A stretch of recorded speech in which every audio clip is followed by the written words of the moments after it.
Az idei nyár eddig változékony időjárásának köszönhetően úgy néz ki, nem dől meg a strand látogatottsági rekordja.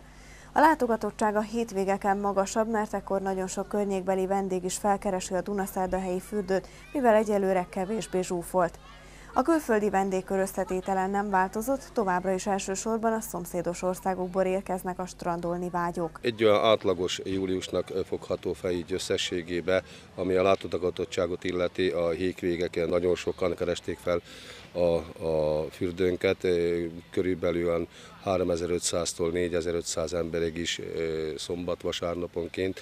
Hétközben a meleg napokon egy olyan 1000-1500, a esősebb napokon persze csökkenő létszám volt, így átlagban összességében nagyjából az a 50 000 látogatónk megvolt. Még mindig a cseh vendégek dominálnak, ami illeti a lakó vendégeket, és a kempingben is főleg a csehék viszik a prímet.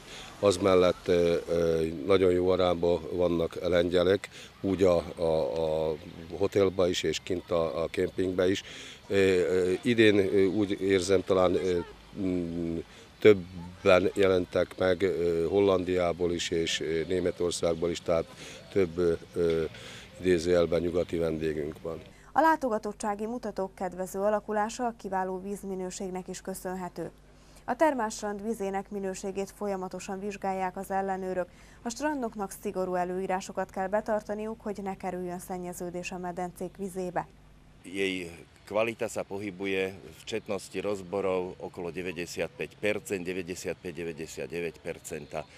Pri odberoch bazénových vod sa predovšetkým skúma vždycky obsah chlóru, voľného chlóru, aj obsah celkového chlóru vo vode. Takisto sa meria hodnota pH, čiže hodnota kyslosti. Tá je dôležitá hlavne pri recirkulovaných bazénoch, kde sa používajú prostriedky, tzv. Flokulanty, ktoré majú vychytať rôzne organické nečistoty, ktoré sa v priebehu kúpania dostali do vody. Každé toto kúpalisko má spracovaný tzv. Prevádzkový poriadok čistenia a zabezpečovania kvality vody. Ten stačí dodržovať. A medzi to čistenie vody patrí aj obmena vody a to závisí vždycky od počtu, od kubatúry tých bazénov a od množstva ľudí, ktorí sa v tej vode okúpu. A kulturális programok augusztusban is folytatódnak, a tágas természeti környezet és a parkosított pihenőhelyek pedig kellemes kikapcsolódást biztosítanak.